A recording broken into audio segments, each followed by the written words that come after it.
இந்த குறிப்பிட்ட சம்பவத்தை பொறுத்த வரைக்கும் தன்னுடைய எதிர்கால கனவுகளுக்காக கடினமாக உழைத்து தேர்வு எழுதிய மாணவர்கள் அதில் உண்மையாக வேலை கிடைக்கக்கூடிய வாய்ப்பு இருக்கிறவர்களுக்கெல்லாம் இந்த புறவாசல் வழியாக அவங்களுக்கு வாழ்க்கையை சிதைச்ச வேலை தான் அதில் நடந்திருக்கு. அதற்கான கையூட்டம் வந்து ஒரு பதவிக்கும் 25 லட்சத்துலேருந்து 45 லட்சம் ரூபா. இந்த வார்த்தையை நீங்க சொல்லி 2 நாளைக்கு முன்னாடி பேசின விவாதம் ஒன்று சர்ச்சையாகிட்டு இருந்துச்சு. அந்த வார்த்தைக்கு வருந்துறீங்களா நீங்க? கொடுக்கப்பட்டவர் என்னன்னு சொல்லி இந்த வார்த்தையை சொல்லி தெரிஞ்சுட்டு நீக்கிடுவாங்கன்னு சொல்வது எவ்வளவு மலிவான அரசியல். அது தவறுன்னு நான் சொல்றேன். தவறுன்னு சொன்னது ஏன் வந்து பேச மாட்டேங்கிறாங்க? இல்லை, ஆனால் நீங்க இப்போ என்கிட்ட சொன்னதை அங்கே பதிவாகலையே சார். இங்கே வந்து ஒடுக்கப்பட்ட மக்கள் வந்து தொடர்ந்து நசுக்கப்பட்டுட்டே இருக்காங்க, ஒடுக்கப்பட்டுட்டே இருக்காங்க அப்படிங்கிறத நீங்க ஏற்கலையான்னு கேட்குறேன். எப்படி மேடம் ஏற்காம இருக்கு? நான் அப்படி சொல்றதே தவறுன்னு சொல்லி அதை எப்படி நான் ஏற்காம இருக்கு? அப்போ எப்படி சார் சொல்றது தவறு நீங்க சொல்ல முடியும்? நான் நசுக்கப்பட்டிருக்கேன், நீங்க ஒரு இயக்குனர் வந்து சொல்றதையும் ஒரு திரைப்படத்தின் மூலமா அதை வெளிப்படுத்துறதையும் எக்ஸ்பிரஸ் பண்றாரு. அவரோட அனுபவத்தை அவர் எக்ஸ்பிரஸ் பண்றது நான் தவறே சொல்லல.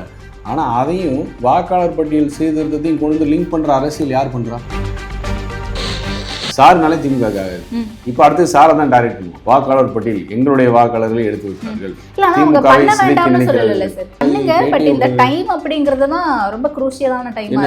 ஒரு ஐயரை கூப்பிட்டு நேரங்களும் பார்த்து ஜாதகம் கொடுத்து பார்த்து நேரங்களும் குறிச்சு தான் வேலையா இந்த நடவடிக்கை அப்படிங்கிறது போடப்படும் நம்புறீங்களா? அதிமுக தரப்பில் சத்தியமா நடக்காது. இந்த கேஸ் வந்து கண்டிப்பா எஃப்ஐஆர் வரைக்கும் போகாது. காபந்து டிஜிபி மேடம், காபந்து டிஜிபி போய் நடவடிக்கை எடுக்கிறதுக்கு நீங்க எதிர்பார்க்கறது அப்படிங்கிறது வந்து அரசியல் வட்டாரத்தில் எல்லாருக்கும் இந்த ஆட்சியை பொறுத்த வரைக்கும் இது ஆட்சி இல்லை, இது காட்சி, விளம்பர காட்சி. 4.5 ஆண்டுகள் விளம்பரம் தான், வேற ஒண்ணுமே கிடையாது இந்த ஆட்சியை பொறுத்தவரை. சாமானிய மக்களுக்கு அடித்தட்டுப்பட்ட மக்களுக்கு வந்து எந்த விதத்திலுமே இந்த ஆட்சினால பயனும் இல்லை, பலனும் இல்லை, நியாயமும் இல்லை.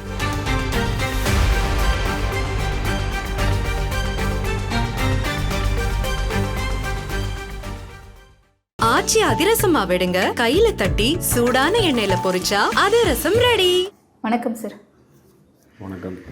நகராட்சி நிர்வாகத்துறையில் நடந்த பணியமர்த்தலில் 888 கோடி ஊழல் நடந்திருக்கு, லஞ்சம் வாங்கிட்டு தான் இந்த பணியமர்த்துதலே நடந்திருக்கு அப்படின்னு சொல்லிட்டு நேற்றைக்கு ஒரு குற்றச்சாட்டு எழுது அண்ணாமலை அவர்கள் இது ஒரு பதிவை போடுறாங்க. இதன் பிறகு இது ரொம்ப பெரிய அளவில் பேசப்படுது.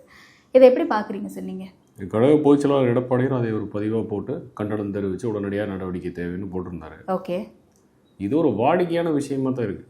லஞ்ச லாவணியம் தாண்டவமாடுவதுங்கிறது உண்மைதான். ஆனால் இந்த லஞ்சம் வந்து அரசு நிர்வாகத்தில் இருக்கக்கூடிய ஊழியர்லேருந்து ஆரம்பித்து மேலே இருக்கக்கூடிய மந்திரிகளாக தலைமையாக இருக்கிற கோல்மால்புர குடும்பம் வரைக்கும் போகிறதுங்கிறது உண்மை, மறுக்க இயலாது.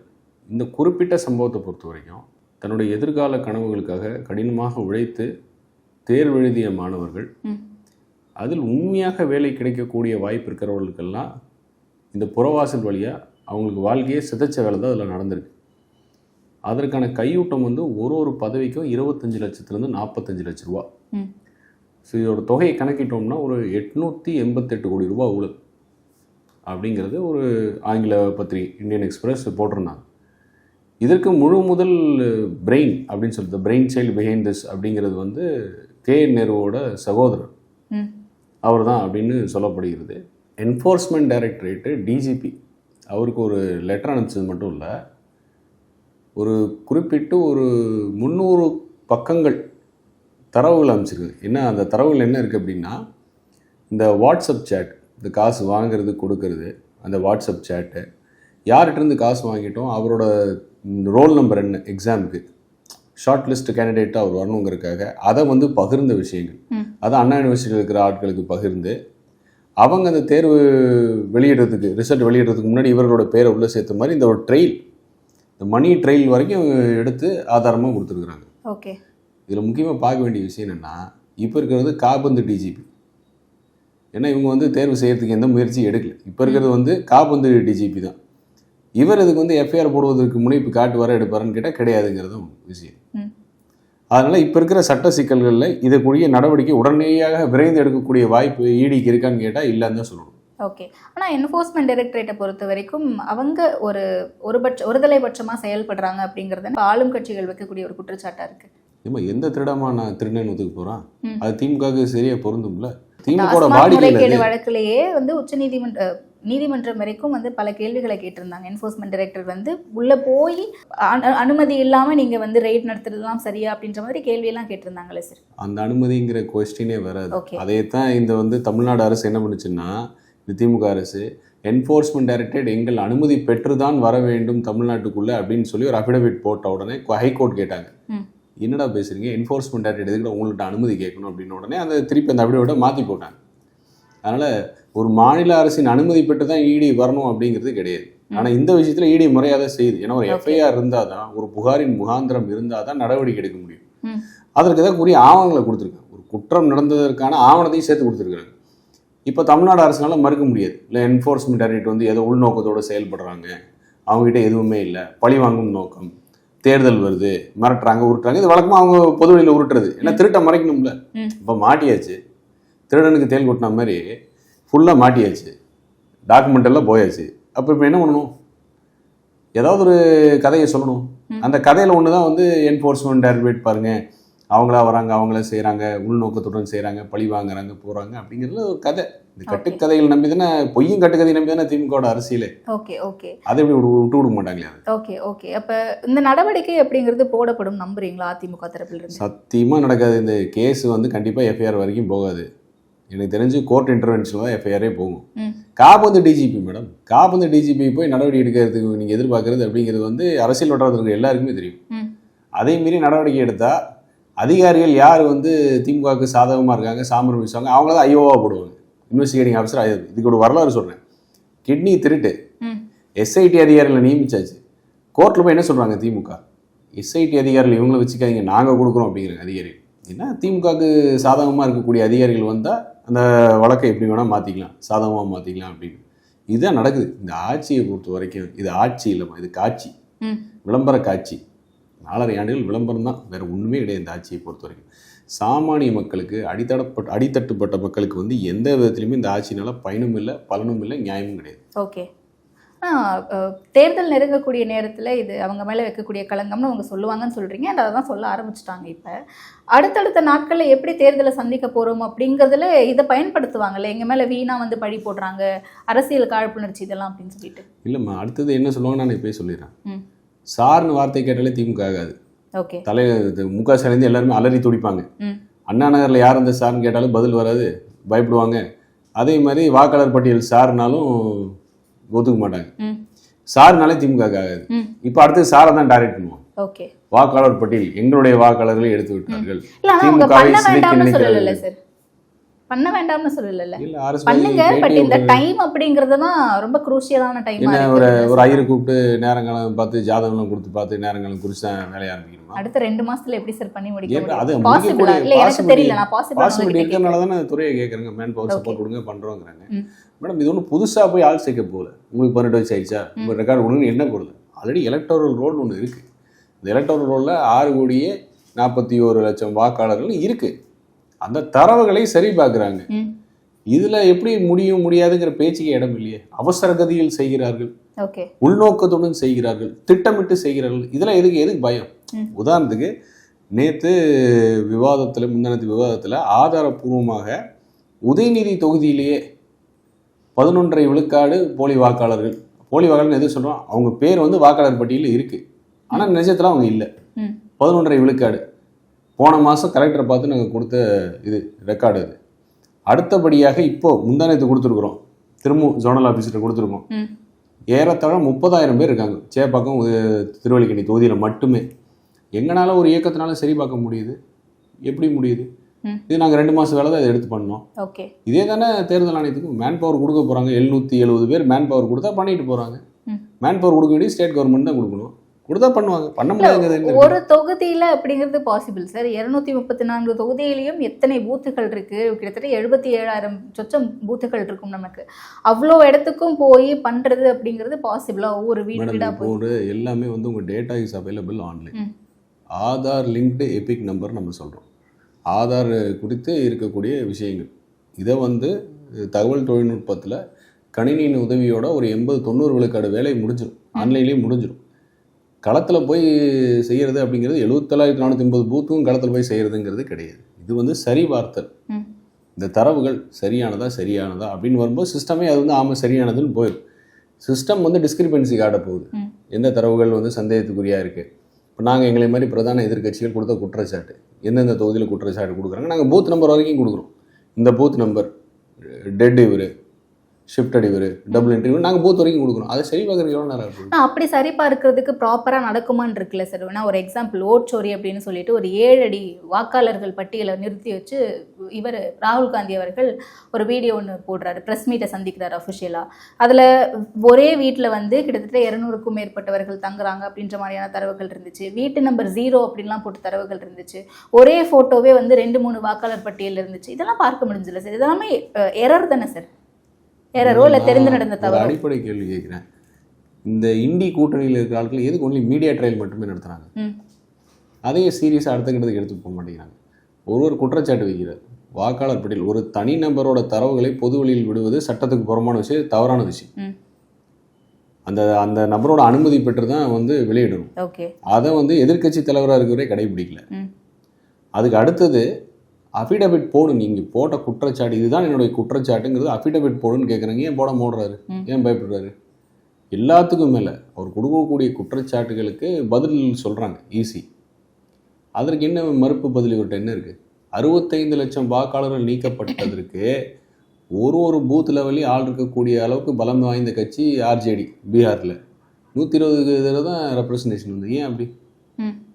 அதாவது இந்த திட்டமிட்ட செயல் இது இப்படி நடக்குது அப்படி நடக்குதுன்னு மீடியா ட்ரையல் மட்டுமே ஏன் நடத்துகிறாங்க? அதே உச்சநீதிமன்றத்தில் போகணும். சில வழக்கு தொடுக்கக்கூடிய வாய்ப்பு இருக்குது. உச்சநீதிமன்றத்தில் போனால் உச்சநீதிமன்றம் என்ன சொல்லிச்சு? 65 லட்சம் வாக்காளருடைய பட்டியலை நீங்கள் நீக்குங்க.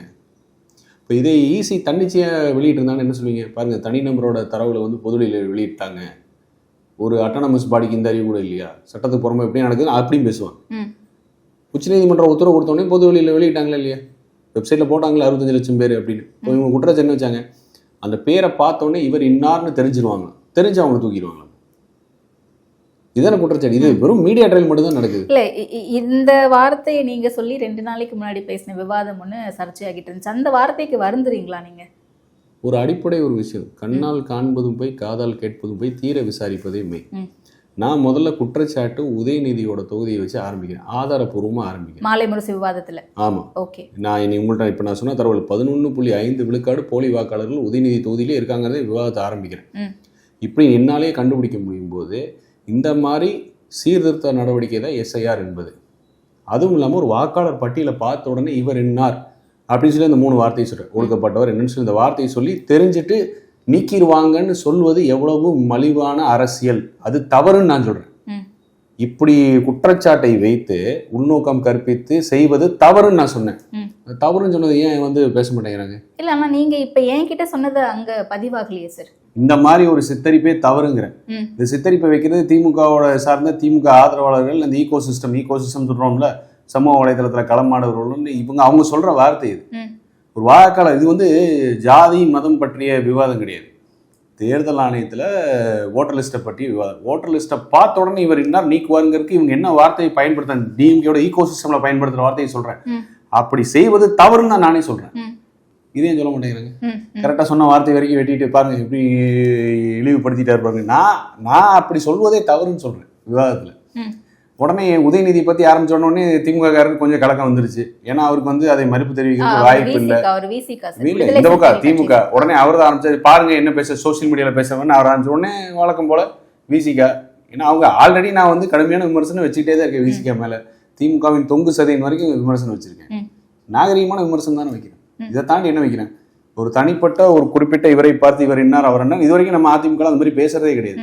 ஏன்னா நாங்கள் வந்து ஜாதி மதம் இன்னும் பார்த்து நாங்கள் வந்து ஒரு ஸ்டாண்ட் எடுக்கிற கட்சியே கிடையாது. நேற்றுலேருந்து ஜாதி வெறியர், இவர் இந்த சமூகத்தை சேர்ந்தவர், இன்னொரு யூடியூப் சேனல் கோட்சே சத்யன், இப்படியெல்லாம் பட்ட பேரை வச்சு இப்போ ஜாதியை பற்றி யார் பேசுகிறா?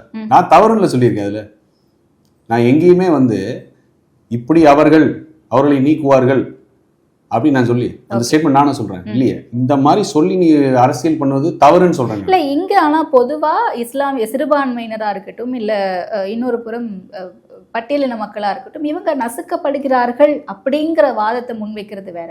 பட் நசுக்கப்படுகிறார்கள் அப்படின்னு சொல்லிட்டு கூடவே பிதுக்கப்படுகிறார்கள் அப்படிங்கிறத திமுகவினர் எங்க சார் சொன்னாங்க? மேடம் நான் கொடுக்குறேன் மேடம், வீடியோ போடுவீங்களா நீங்க? அந்த இயக்குனர் என்ன பேசினாரு உட்காந்து மேடையில? ஒரு திரைப்பட இயக்குனர் அதையத்தான் நானும் சொல்றேன். இந்த மாதிரி சொல்லி இவங்களை வந்து உள்நோக்கம் கற்பிக்கிறது தவறுன்னு தானே சொல்றேன். நான் அதை நியாயப்படுத்தவே இல்லையே. இந்த வார்த்தை பிரயோகத்தை வைத்து மலிவு அரசியல் பண்ணுவது தவறுன்னு சொல்லியிருக்கேன். அந்த ஊடகத்தில் அப்படியே தானே உடனே எதுக்கு குறுக்கால முயற்சி பாஜா அப்படி இப்படி எவ்வளோ ஜாதிய வன்மம் பாருங்க இது வந்து சொல்லி முடிக்கிறதுக்கு முன்னாடி இன்டர் பண்ணிட்டாங்களா? ஆமாம் கரெக்டாக சொல்லி இது நான் சொன்னேன். நான் இப்போ உங்கள்கிட்ட வீடியோ வேணா ஆதாரம் கொடுத்துருவேன், திருப்பி ஒரு 10 ரூபா போட்டு பார்த்துங்க. நான் அப்படி சொன்னேன்னா இல்லையான்னு பாருங்க. நீங்கள் இன்னும் ஆன்லைனில் தான் இருக்குது. மாலை முரசு அவங்க பதிவேற்றம் பண்ணது ஆன்லைனில் தான் இருக்குது. நான் தெளிவாக சொல்கிறேன், இந்த வார்த்தையை பிரயோகப்படுத்தி மலிவு அரசியல் செய்வது தவறுங்கிறேன்.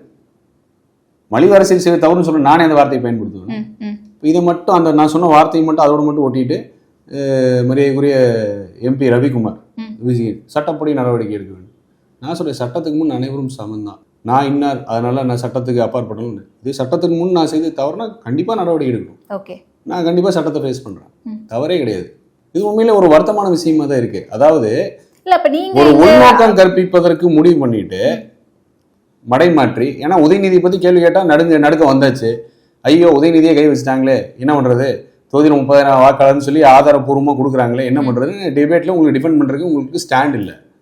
அப்புறம் ஏதோ கத்தி கூச்சல் போட்டு மடைமாற்று. இது திமுக வாடிக்கை தானே. திருட்டு ரயிலேலி வந்த தாத்தாங்கிற ஸ்டேட்மெண்ட் மட்டும் தான் சொன்னேன், பேரை கூட குறிப்பிடல. நியூஸ் 18 திமுக செய்தி தொடர்பாளர் என்ன பண்ணார், தரங்கட்ட வேண்டா நீ வாய் மூடுற வாடா படம்னு ஒருமையில பேசினார். அப்போ கூட எதிர்வினை எதுவுமே சொல்லலையே, பேசாமல் அதை கடந்த முன்னே. அது அவரோட வாடிக்கைன்னா அவங்க எங்கெல்லாம் எக்ஸ்போஸ் ஆகிறாங்களோ அங்கெல்லாம் இந்த மாதிரி தான் கத்துவாங்க, தனி நம்பர் விமர்சனம் வைப்பாங்க, கேவலமாக பேசுவாங்க. மேடம் இங்கே பொதுச் செயலாளரே அப்படி தான் பேசுகிறாங்க. நான்லாம் ஏமாத்துறோம். உங்கள் சேனல்னு சொல்கிறேன், இது மாதிரி நான் இந்த டாபிக் அந்த வார்த்தையை மட்டும் ஒட்டி இவர் பேசிட்டாரு அப்படின்னு சமூக வலைதளத்தில் அதை மட்டும் பார்த்துட்டு என் மேலே கருத்து பறி விடுறாங்கல்ல, அந்த மக்கள்கிட்ட நான் வேணா வருத்தம் தெரிவிச்சுக்கிறேன். ஏன்னா நான் போட்ட காணொலி முழுசாக பார்க்கட்டும். அதை போடலை, திமுக ஈகோ சிஸ்டமில் அதை போடலை. நேற்றுக்கு டிஎம்கே ஐடிவிங்லேருந்து எல்லாம் அதை பார்க்க விடலை. பாருங்க எப்படி சொல்லிட்டான் பாருங்க, எப்படி சொல்லிட்டான் பாருங்க. உடனே அதை பார்த்த உடனே மக்கள் இப்படி சொல்லிட்டானு, இவன் ஜாதி வெறியன் ஜாதி அப்படி போடுறாங்கல்ல. இல்ல சார், என்னுடைய கேள்வி என்னன்னா, இங்க வந்து ஒடுக்கப்பட்ட மக்கள் வந்து தொடர்ந்து நசுக்கப்பட்டுட்டே இருக்காங்க, ஒடுக்கப்பட்டுட்டே இருக்காங்க அப்படிங்கறத நீங்க ஏற்கலையான்னு கேக்குறேன். எப்படி மேடம் ஏற்காம இருப்பேன்? நான் அப்படி சொல்றதே தவறுன்னு சொல்லி அதை எப்படி நான் ஏற்காம இருப்பேன்? அப்ப எப்படி சார் சொல்றது தவறு நீங்க சொல்ல முடியும்? மேடம் இதை நான் நசுக்கப்பட்டிருக்கேன் நீங்க ஒரு இயக்குனர் வந்து சொல்றதையும் திரைப்படத்தின் மூலமா அதை வெளிப்படுத்துறதையும் அவர் எக்ஸ்பிரஸ் பண்றாரு. ஒரு விஷயம் மேடம், அவரோட அனுபவத்தை அவர் எக்ஸ்பிரஸ் பண்ணுறது நான் தவறே சொல்லலை. ஆனால் அதையும் வாக்காளர் பட்டியல் சீர்திருத்தத்தையும் கொண்டு வந்து லிங்க் பண்ணுற அரசியல் யார் பண்ணுறா? இதைத்தான் கேள்வி கேட்குறேன் நான். இப்போ வாக்காளர் சீர்திருத்தம்ங்கிறதுக்கு உள்நோக்கம் எதை வச்சு கற்பிக்கிறாங்க? இன்னார் இவர் இன்னார்னு பேர் நீக்கம் பண்ணுவாங்கன்னு சொல்கிறது யாரு? திமுக சார்ந்தவங்க சொல்கிறாங்களா இல்லையா? இவர் பிற்படுத்த தூக்கிடுவாங்க, இவர் வந்து மைனாரிட்டி தூக்கிடுவாங்கன்னு சொல்கிறாங்களே இல்லையா? பீகார்ல அது நடந்திருக்குல்ல சார், அதனால தானே சொல்கிறாங்க. ஒரு விஷயம், உங்களுக்கு சட்டத்தின் வரையில இருக்குது, நீங்கள் சட்டத்தில் சேலஞ்ச் பண்ணலாம். 65 லட்சம் பேர் நீக்கம் பண்ணி சட்டத்தில் சேலஞ்ச் பண்ண முடிஞ்சு நீங்கள் ஜெயிக்க முடிஞ்சாலும் ஜெயிக்க முடியல. ஏன்னா உங்கள்கிட்ட ஆதாரம் கிடையாது. நீங்கள் சொல்லக்கூடிய குற்றச்சாட்டுகள் நீங்கள் நடத்துகிற மீடியேட்டருக்கு உங்கள்கிட்ட ஆதாரம் கிடையாது. தவறுன்னு சொல்கிறேன் நானே, அதை நான் எப்படி ஆதரிப்பேன்? இதுதான் அடிப்படை கேள்வி. அது தவறுன்னு தான் நானே சொல்கிறேன். சொன்னது நான் தான் தவறுன்னு. ஆனால் அந்த குற்றச்சாட்டு வைக்கிற ஆட்கள் அந்த குற்றச்சாட்டு வச்சு அரசியல் வாக்கு வங்கி, ஜாதி மதம் இன்னும் பார்த்து அரசியல் வாக்கு வங்கி பண்ற திமுகவும் திமுக ஈகோ சிஸ்டமும் இதுக்கே பயப்படுது, இதுக்கே பதறாங்க. ஆனா தொடர்ந்து எம்ஜிஆர் அவர்கள் இருக்கும்போதும் ஜெயலலிதா அவர்கள் இருக்கும்போதும் சிறுபான்மையினர் வாக்கோ இல்ல வந்து ஒடுக்கப்பட்ட மக்களுடைய பட்டியலின மக்களுடைய வாக்கோ வந்து அவங்களுக்கு இருந்துச்சு. இப்ப இபிஎஸ் அவர்கள் தலைமைக்கு வந்த பிறகுதான் அந்த வாக்குகள் குறைஞ்சுக்கிட்டே வருது. அதனால அந்த வாக்குகள் நீக்கிறது அப்படிங்கிறது இவங்களுக்கு சாதகமான விஷயமா இருக்கும். அதனால இவங்க எஸ்ஐஆரை வந்து ஆதரிக்கிறாங்க. எவ்வளவு கற்பனை கதையை பாருங்க. அவங்க இருக்கும்போது வாக்கு இருந்துச்சு, இவங்க இருக்கும்போது வாக்கு குறைஞ்சிக்கிட்டே வருது. எவ்வளோ கற்பனை கதைகள் பாருங்க. இதெல்லாம் எவ்வளோ கற்பனை இல்லை. ஏதாச்சும் ஒரு அடிப்படை ஆதாரம் இருக்குது அதில். இன்றைக்கும் போனால் பட்டி தொட்டியில் போனால் கூட இரட்டை இலைங்கிறது தான், இரட்டை இலை தான் சொல்கிறாங்க. இது வந்து எவ்வளோ ஒரு டெஸ்பிரேஷன் பாருங்க, டிஎம்கேவோட டெஸ்பிரேஷன். விசிகா எங்கே வெளியே போயிடுவாங்களோ, இல்லை விசிகா வெளியே போயிடுவாங்களோ, இவங்க வெளியே போயிட்டு ஆல்ரெடி 3 கட்சிக்கு அதிகாரமும் போச்சு, அடையாளமும் போச்சு. இருக்கிற 2 கட்சி தான் இப்போ, காங்கிரஸ் ஒன்று விசிகா. இதில் காங்கிரஸ் ஒன்று தாவாக்கா பக்கம் போனாலும் முடிஞ்சு விசிகா போகிறோம்னா எவ்வளோ பதட்டம் பாருங்க. மேடம் ஜாதி மதம் இனம் பார்த்து வாக்கு வங்கி அரசியல் பண்ணும் ஒரே கட்சி திமுக தான். இஸ்லாமிய தீவிரவாதின்னு சட்டமன்றத்தில் முதல்ல பேசுனது யாரு? அதே திமுக கட்சி தானே இஸ்லாமியர் பாதுகாவலன்னு பேசுகிறாங்க. எப்படி முடியும்? இந்த இரட்டை நிலைப்பாடு இரட்டைனா கூட எப்படி முடியும்? நேற்றுக்கு நான் பேசின ஒரு வார்த்தைக்கு இவ்வளோ கண்டனம் தெரிவிச்சதுக்கு நேற்றுக்கு சமூக வலைதளத்தில் ஏகப்பட்ட பேர் போட்டாங்க. ஆர்எஸ் பாரதி பேசுனது, தயாநிதி மாறன் பேசுனது, பொன்முடி பேசுனது, முதலமைச்சர் ஒருத்தர் வந்து சால்வேனிக்கு போகும்போது யார் நீங்கள் கவுடவா அப்படின்னு ஜாதியை கேட்டது, எடுத்த உடனே ஜாதியை பற்றி கேட்டது, யார் நீங்கள் என்ன ஜாதின்னு கேட்டது. இப்போ ஒவ்வொரு தலைவர் துரைமுருகன் பேசுறது எல்லாத்தையும் தான் எடுத்து போடுறாங்க. அப்போ அது வந்து பொது வெளியில் அதிகார வர்க்கத்தில் அதிகாரத்தில் இருக்கும்போதே இவங்க இதை ஜாதியை பற்றி பேசுனதை பற்றி எடுத்து போடுறாங்க. நான் அந்த ஊடகத்தில் உட்கார்ந்து இந்த மாதிரி குறிப்பிட்டு இவர்கள் வந்து வஞ்சிக்கப்படுவார்கள், வாக்காளர் பட்டியலிருந்து நீக்கப்படுவார்கள் என்று மலிவு அரசியல் செய்வது தவறுன்னு சொல்றேன். நான் வந்து ஜாதியை பார்க்க ஆரம்பிச்சிட்டேன். இப்போ ஏன்னா நான் மேல்தட்டு மக்கள், மேல் ஜாதியாம நான் இப்போ தேடி தீவிரமா தேடிருக்காங்க நான் என்ன ஜாதின்னு கண்டுபிடிக்கிறதுக்கு. அது ஒரு பெரிய விவாதமே ஓடிட்டு இருக்கு. இவர் இந்த ஜாதியை சேர்ந்தவரா, அதனால இவர் இப்படி பேசுறாரு அப்படி பேசுறாரு. உண்மையை சந்திக்கிறது திமுக துணிவே கிடையாது. அன்னைக்கு உதயநிதியை பத்தி ஆரம்பிச்ச உடனே டப்பா டான்ஸ் ஆனோடனே எப்படி மடை மாத்தி கத்தி கூச்சல் போடலாம். அது ஆளூர் சானவாஸ் ரொம்ப சிறப்பா செஞ்சாரு. ஆளூர் சானவாஸுக்கு முதல்ல ஊண்டுகோலா நம்ம தம்பி தமிழரசன் ஆரம்பிச்சாரு. அது நெறியாளர் என்ன பண்ணிருக்கணும், பேசுனது முழுசா கேட்டு இடைமறிச்சிருக்கணும். டக்குன்னு அந்த வார்த்தை சொன்னோன்னே இடைமறிச்சார் உள்ள வந்து. கரெக்டா நான் சொல்லி முடிக்கிறேன், இல்ல நீங்க வந்து அதிமுக உங்க வாயில இந்த வார்த்தை வராமல் சாயம் பூச ஆரம்பிச்சு ஃபர்ஸ்ட் நெறியாளர் ஆரம்பிச்சாரு. உடனே சானவாஸ் அதை புடிச்சிட்டாரு. இதுதான் நடந்தது. இது நான் அவங்க பேசும்போது இடைமறிக்காம பேசாம தான் இருந்தேன் கடைசி வரைக்கும். வேணா திருப்பி போட்டு பார்க்க சொல்லுங்க. இல்ல நான் பார்த்தேன், அதனாலதான் கேக்குறேன். ஏன்னா இப்ப நான் சொன்னதை நீங்க பாக்கலையா? நீங்க பாத்தீங்களா பாக்கலையா? அந்த மாதிரி மலிவு அரசியல் செய்வது தவறு நான் சொன்னதை கேட்டீங்களா கேட்கல? நீங்க கேட்கல இல்ல, அதனால நீங்களே அதை கேட்டீங்க. அதான் சொல்றேன், முழுசா கேட்டுட்டு என்ன நடந்ததுன்னு உண்மையை தெரிஞ்சுட்டு பேசலாங்கிற. இவர் பேரை பார்த்து இவர் வந்து இந்த மைனாரிட்டியை சேர்ந்தவர், அதனால வாக்கு வங்கியிலிருந்து இவர் பேரை எடுப்பார்கள் ஒரு அரசியல் தலைவர் சொன்னார்னா அவர் மட்டும் ஜாதி அரசியல், அது தவறு. அது எப்படி ஒருத்தரோட பேர் எடுக்க முடியும்? அப்படி இது தவறு. இதைத்தான் திமுக பண்றாங்க. திமுகவோட சேர்ந்து அவர் இருக்கிற கூட்டணி கட்சி, குறிப்பா விசிகாம இதுல இந்த வலையில விழுந்து பண்றாங்களா? திமுக கூட்டணி கட்சின்னு சொல்லிட்டாங்க. அதிமுக பண்றது இல்லையா? ஜாதியில என்னைக்குமே ஸ்டாண்ட் எடுத்து இல்ல மேடம். ஜாதி அரசியல் நான் சொல்றதுதான் ஜாதி அரசியல். குடியுரிமை திருத்த சட்டம் வந்த உடனே இங்க இஸ்லாமியரோட குடியுரிமை போயிரும் அப்படின்னு வைக்கிறது. அப்படி ஒரு இஸ்லாமியரோட குடியுரிமை போச்சுன்னா முதல்ல நிக்கக்கூடிய இயக்கம் அதிமுக தான். ஒரு ஆதாரம் கொடுங்கன்னு கேட்டதே எடப்பாடி. கொரோனா காலத்தையும் கூட அவங்க தூண்ட வச்சு ரோட்ல நிக்க வச்சு போராட்டம் பண்ணது அது ஜாதி அரசியல். அது பக்கா ஜாதி அரசியல். இப்ப விசிகா பண்றது ஜாதி அரசியல். விசிகா தலைவர்கள் சொல்ற 4 பேர் வந்து கண்டிப்பாக அந்த சமுதாய முன்னேற்றத்துக்கு இது வரைக்கும் ஒரு துரும்ப கூட கிள்ளி போடுறங்கிறது என்னோட வெளிப்படையான குற்றச்சாட்டு. குற்றச்சாட்டாவே வைக்கிறேன். ஏதோ ஒரு பட்டியல் போட சொல்லுங்க, நாங்க இதை வந்து பண்ணியிருக்கோம் அப்படின்னு. கிடையாதுங்கிறதும் உண்மை. ஒரு ஆணவ படுகொலைக்கு அந்த குடும்பத்தை கூட்டிட்டு போய் செக்ரட்டேரியட்ல பார்க்க வைக்கிறாரு முதல்வரை. உண்மையிலேயே அதுக்கு எதிரானவங்க தான் களத்துல நின்று அங்கே போராட்டம் பண்ணியிருக்கணும். ஃபேக்டா இல்லையா? அது ஒரு ஆணவ படுகொலை. கவினோட குடும்பம் வந்து இறந்துருச்சு. அவங்க அப்பாவையும் செக்ரட்டேரியட்ல கூட்டு போய் உட்காந்து முதல்வர் பார்க்க வைக்கிறாரு செக்ரட்டேரியட்ல போய்.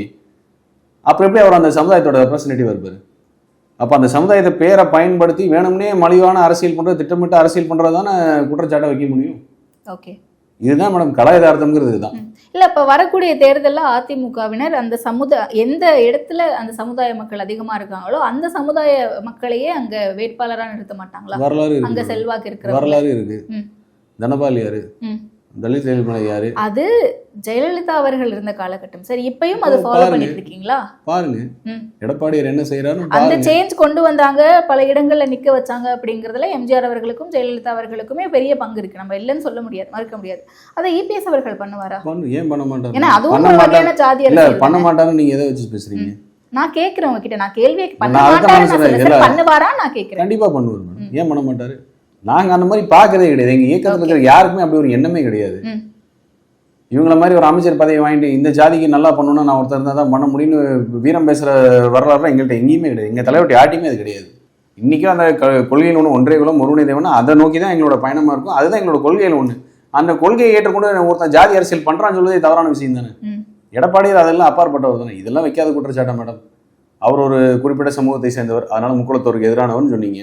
எவ்வளோ குற்றச்சாட்டு. திமுகவோட அந்த ஈகோ சிஸ்டம் எவ்வளோ கட்டுக்கதை, எவ்வளோ பொய், எவ்வளோ சாயத்தை பூச முடியுமோ அவ்வளோ சாயத்தை பூசி தோல்வி கண்டது தானே வரலாறு இது வரைக்கும். இவ்வளோ கேட்குறீங்களே மேடம். சிம்பிளான ஒரு வார்த்தை கேட்குறேன். இந்த சமத்துவம் சமூக நீதி இங்கே ஒரே பிம்பமாக முடிச்சிடறேன். அல்லாஹூ அக்பர்னு சொல்லுங்க. நான் சொல்கிறேன் அல்லாஹூ அக்பர். பிரைஸ் அலாட்னு சொல்லுங்க. பிரைஸ் அலாட் நான் சொல்கிறேன். என்ன அதே நேரத்தில் ஜெய் ஸ்ரீராம் சொல்லுங்க. ஜெய் ஸ்ரீராம் சொல்கிறேன். இது மாதிரி முக ஸ்டாலின் ஒரு மெடல் சொல்லுங்க. உங்களுக்கு தெரியும் யாரு சமத்துவம் சமூக நீதினா யாரு பின்பற்றா யாரு இல்ல. திமுக தலைவர் யாரோ ஒருத்தர சொல்லுங்க இந்த மாதிரி. அப்ப இங்க ஜாதி அரசியலை வச்சு வாக்கு வங்கியில ஒரு பிரிவினை ஏற்படுத்துறாங்க அப்படின்னா, நேற்றைக்கு அனைத்து கட்சி கூட்டம் நடந்துச்சு தேர்தல் ஆணையம் தரப்புல. இப்ப வர நவம்பர் 2ஆம் தேதியும் அனைத்து கட்சி கூட்டத்துக்கு அழைப்பு எடுத்திருக்காங்க. பல கட்சிகளுக்கும் உங்களுக்கும் கொடுத்திருப்பாங்கன்னு நினைக்கிறேன். கலந்துக்கிறதான தெரியல மேடம். பனையூர் போய் ஒரு அமைச்சர் அமைச்சு காலில் விழுந்து ஐயா தயவு செஞ்சு வாங்கன்னு கேட்ட வரலாறுலாம் இப்பதான் பாக்குறேன். அனைத்து கட்சி கூட்டத்துக்கு ஒரு அமைச்சர் அமைச்சு கையில கால் விழுகிற கதையெல்லாம் இப்பதான் பாக்குறேன் நான். அப்படிலாம் எதுவும் பார்க்கல சார். கூப்பிட்டுட்டு வேற சொல்லியிருக்காங்க, அவ்வளவுதான். நாங்க டெல்லி போன மட்டும் கால் விழுகிறதுன்னு சொல்லுங்க. இதான் நடக்குது. அனைத்து கட்சி எல்லா கட்சிகளுக்கும் அரசு தரப்புல இருந்து அழைப்பு அழைப்பு விட்டாச்சு. விடுறது அதனால ஒரு அப்படிங்கிறது- கட்சிக்கு மட்டும் அவர் வீட்டுக்கு போய் கால விழுகிறது ம், ஏன் பயமா? உதயநிதிக்கு போட்டியா வந்துடுவாருங்கிற பயமா? ம். அவர் உதயநிதிக்கு போட்டி தான், விஜய் உதயநிதிக்கு போட்டி தான், அதுல மாற்று கருத்தே இல்லை. பயமா? ஓகே. அதான் ஓ, இந்த இதுதான் பக்கம் இப்ப அரசியல். உதயநிதி ஸ்டாலின் இருக்கிறதுனால திமுகவில், இந்த பக்கம் அதிமுகவில் விஜயை கூப்பிட்டுட்டா அந்த போட்டி அப்படிங்கறது பலமா இருக்கும் நம்புறீங்களா? கூப்பிடுறோங்கிறதுல அரசியல் கணக்கு மேடம். Okay. அது தேர்தல் கணக்கு, அரசியல் கணக்கு. நடவடிக்கையை பார்த்து தெளிவா தெரிஞ்சுங்க. ம், என்ன எவ்வளவு மிரண்டு அரண்டு போயிருக்கு திமுகங்கிறதுக்கு ஒரு சின்ன உதாரணமா நான் சொல்றேன். ம், அனைத்து கட்சி கூட்டம் அழைப்பு விடுத்துட்டீங்க, சரி ரைட், விட வேண்டியதானே அதோட. ம். அப்படின்னா ஒரு கட்சிக்கு செய்வதை எல்லா கட்சிக்கும் செய்யணும் Okay. இல்லையா? அதையும் தனியாக எங்கே மட்டும், அது புதுசாக ஆரம்பிச்ச கட்சிக்கு மட்டும் எதுக்கு இப்படி போய் உளுந்தடிச்சு போய் ம். இப்போ தெரிஞ்சுங்க அரசியல் நடவடிக்கை திமுக எவ்வளோ பயந்து மிரண்டு போயிருக்கிறாங்க ம். அப்படிங்கிறது இதெல்லாம் ஒரு சின்ன சின்ன உதாரணங்கள். இல்ல சார், கரூர் சம்பவத்துக்கு பிறகு பல விமர்சனங்கள் வைக்கப்படுது இல்ல. So, இந்த விமர்சனங்களை கடந்து திமுகவினர் அவங்களையும் ஒரு கட்சியா பாக்குறாங்க அப்படிங்கறது தெரியணும்ல. கரூர் சம்பவத்தை பொய்யான வழக்கை போட்டு விஜயை மிரட்டி பணியை வைக்கலாங்கிறத திமுகவோட திட்டம். ஓகே. இதை நான் தேசிய ஊடகத்துலையும் சொல்லியிருக்கேன், இங்கேயும் சொல்கிறேன். அதனால தான் சிவில் வழக்கு அவசர அவசரமாக கிரிமினல் வழக்காக மாற்றப்பட்டது மட்டுமல்ல, விஜயோட பேரை குறிப்பிடாத காரணமாக தான் ம். துரைமுருகன் பேட்டி தான் அதை வந்து வெளிக்கொண்டு வந்தது. ஏன் விஜய் பேர் இல்லைன்னு கேட்டோன்னே தேவைப்படும் நேரத்தில் நாங்கள் சேர்ப்போம்னு சொல்லி முதல்ல குட்டையை உடைச்சது அவர் தான். ஆமா, அது இன்வெஸ்டிகேஷன் அப்படின்னு புரிஞ்சுக்க முடியாதா? இன்வெஸ்டிகேஷன் நடைபெற்று உண்மையாவே அவர் மேல தப்பு இருக்கு அதுதான் அப்படின்னா அவர் பேரை புறவாசல், சேர்க்கிறது அதுதான் அப்படிங்கிறது. புறவாசல் வழியாக உள்ள நுழையிறதுங்கிறது. அதான் ம். மிரட்டலான்னு பார்த்து இப்போ அவங்க மேல்முறையில் சிபிஐன்னு போனோடனே அது புஷ்ஷுன்னு போயிருச்சு. ஓகே. அதனால விஜய் என்பவர் உதயநிதிக்கு ஒரு பெரிய த்ரெட்டு. ம். சிறுபான்மை மக்கள் எங்களுடைய பாதுகாவலர் நாங்கள் திமுக சொல்லிட்டு சுத்துறாங்கல்ல, அந்த சிறுபான்மையினரோட வாக்கு வங்கிக்கு விஜய் பக்கம் அப்படிங்கிறது வந்து உண்மை, அது நிதர்சனம். அதுவும் அவங்களுக்கு ஒரு பெரிய த்ரெட்டு. ம். அதனால விஜய்ங்கிறவர் வந்து திமுகவோட த்ரெட்டு ம். நல்லா தெரியுது. அதுக்காக எப்படி எல்லாம் முடியுமோ அதை எல்லா வேலையும் பண்ணுவாங்க. ஓகே. எப்படி அவங்க தலைவர் ஒரு காலத்துல பழம் பட் அப்ப பழுத்திருக்கிறது, அரசியல் இனிமே அப்படிதான் கட்டமைக்கப்படுமா? இந்த பக்கம் உதயநிதி வெர்சஸ் விஜய் அப்படின்னா திமுக வெர்சஸ் அதிமுக கூட்டணி, அப்ப அதிமுக கூட்டணியில விஜய் இருக்காரு அப்படின்ட்டு களம் கட்டமைக்கக்கூடிய ஒரே ஒரு விஷயம் என்னவா இருக்கும் அப்படின்னா, இதே மத ரீதியான சாயமா தான் இருக்கும். ம். திமுக அந்த லைன்ல தான் எடுக்கிறாங்க, பாஜக பாஜக எடுக்காம. அதிமுக கூட மத இருக்காங்க. ஆமா மத ரீதியான திமுக தான் அதை கையில் எடுக்கிறாங்க. ம். திராவிடம்ங்கிறத திமுக கையில் தூக்கிட்டு பேசுறது இல்லை, மத ரீதியான சாயம் பேசி அரசியல் களம் காண்றது திமுக தான். இங்கே ம். பல மேடையில் பல இடங்களில் சொல்லியிருக்கேன், தன்னுடைய சாதனைகளை சார்ந்து தன்னுடைய சாதனைகளை பேசாம மத ரீதியாக பேசக்கூடிய ஒரே ஒரு இயக்கமாக இப்போ திமுக மாறிட்டு இருக்குங்கிறத உண்மை. ம். அதுக்கு என்ன சொல்றாங்கன்னா, அது வெளிப்படையாக சொல்லாம பாருங்க அவங்க வந்துருவாங்க, பாருங்க அவங்க வந்துட்டாங்க, அவங்க வந்துட்டாங்க, அவங்க வந்துட்டாங்க பாருங்க அப்படிங்கிறது திமுக. ம். ஆனா இவங்க ஆட்சி காலத்துல தான் அதிகப்படியான ஆவணப்படுகொலைகள், அதிகப்படியான வன்கொடுமைகள்ங்கிறது அதிகபட்சம் இந்த ஆட்சியில தான். ம். அதை வெளியே சொல்ல மாட்டாங்க, ஏன்னா அதை சொல்ற அந்த தரவுகள் கொடுக்கறதுக்கு பயம். Okay. ஆனா வெளியே சொல்ல முடியும் சமத்துவம், சமூக நீதி, ஓகே. நாங்க திராவிடம் அப்படின்னு சொல்லிக்குவாங்களே ஒழிய அடிப்படை திமுகவுக்கு இப்ப களம் காண்பதற்கு எந்த சாலிட் பாயிண்ட்டும் கிடைக்கல. ம். சாதனைகள்னு சொல்றதுக்கு எதுவுமே இல்லை, விளம்பரமா தான் இருக்கு. ஸோ ஒரு பக்கம் மத அடையாளத்தோட பாஜக உள்ள வந்துடும் ஒன்று கட்டமைப்பு, இன்னொன்று இப்போ இந்த எஸ்ஐஆர் ம். வாக்காளர்கள் திமுக ஓட்டு போடாம தூக்கிட்டாங்க அப்படி இந்த நாடகத்தை நம்பிதே இப்போ அடுத்த ஒரு 3 மாசம் களம். அப்ப களம் இப்படிதான் கட்டமைக்கப்படும்னு சொல்லிட்டீங்க. விஜய் வருவாரான்னு கேட்டதுக்கு எதுவும் சொல்லலையே சார். அது அவர் விஜயோட முடியும் மேடம். ஓகே. நம்ம நான் யாரையுமே நேற்றைக்கே நிர்மல்குமார் சொல்றாரு, ஒரு மாசத்துக்கு முன்னாடி எங்களுடைய நிலைப்பாடு என்னவா இருந்துச்சோ, எலெக்ஷன் நாங்க எப்படி சந்திக்க போறோம்னு சொன்னோமோ அதே மாதிரிதான் நாங்க எலெக்ஷனை சந்திக்க போறோம். மேடம், ஒரு மாசமாக இருந்த நிலைப்பாடு நாளைக்கு மாறாதுங்கிறது தான் உத்தரவாதம் கிடையாது. அதான் அரசியல். One day is a big day நம்ம சொல்றதுக்கான காரணம் அதான். அரசியல் களம் எப்படி வேணா மாறும். கரூர் சம்பவம் எல்லா விஜயை பத்தி குறை சொல்லிட்டு இருக்கும் பொழுது இது வந்து நிர்வாகத்தின் தோல்வி, காவல்துறையின் தோல்வி. நீங்க எடப்பாடியார் சொன்ன பிறகுதான் மக்கள் தெளிவு புரிய ஆரம்பிச்சு ஆமான் களம் மாறினதுக்கான காரணம் அதான். விஜய்க்கு ஆதரவு பெருக ஆரம்பிச்ச காரணமும் அதான். உண்மை கரெக்டாக பேசுறது, கரெக்டான டைம்ல இங்கே எடப்பாடியார் பேசினாதான் உண்மை மக்கள் பேச ஆரம்பிச்சது அதான். அதனால ஒரு நாளே பெரிய டைம் அரசியலில் மாறுவதற்கு, மனம் மாறுவதற்கும் களம் மாறுவதற்கும் ஒரு நாள் மிகப்பெரிய வரும். இப்போ இதே கேள்வி கேட்கும்போது விஜய் கடைசி வரைக்கும் தனியாக இருந்தானா காங்கிரஸ் வெளியே போவாங்கன்னு ஒரு சாத்தியக்கூறு இருக்கா? கண்டிப்பாக போகக்கூடிய சாத்தியக்கூறுக்குன்னு நம்ம பேசலாம். ஓகே. அப்போ திமுக என்ன பண்ணும்? காங்கிரஸ் வந்து தாவகாவோட போயிருச்சுன்னா திமுக என்ன பண்ணுவாங்க? யாரோட இருப்பாங்க? எப்படி களம் காணுவாங்க? எப்படி கணக்கு போட்டு பார்த்தாலும் 2026 திமுகவுக்கு தோல்விங்கிறது உறுதி மேடம். ஓகே. அப்ப எடப்பாடியார் சென்ட் ஜார்ஜ் கோட்டையில் தேசிய கொடி ஏற்றுவார், முதல்வராங்கிறது உறுதி மேடம். ஓகே. இப்ப ஜனவரி வரைக்கும் இல்ல டிசம்பர் வரைக்கும் பல வழிகள் இருக்கு, எவ்வழியிலும் போறதுக்கு பல கட்சிகள் ஜனவரி தயாரா ஆயிரும், இருக்காங்க. ஜனவரி கடைசி ஆயிரும். ஓகே. ஓகே. அப்ப தொடர்ந்து நிறைய விஷயங்கள் பேசுவோம். நேரத்திற்கு ரொம்ப நன்றி. நன்றி, வாழ்த்துக்கள்.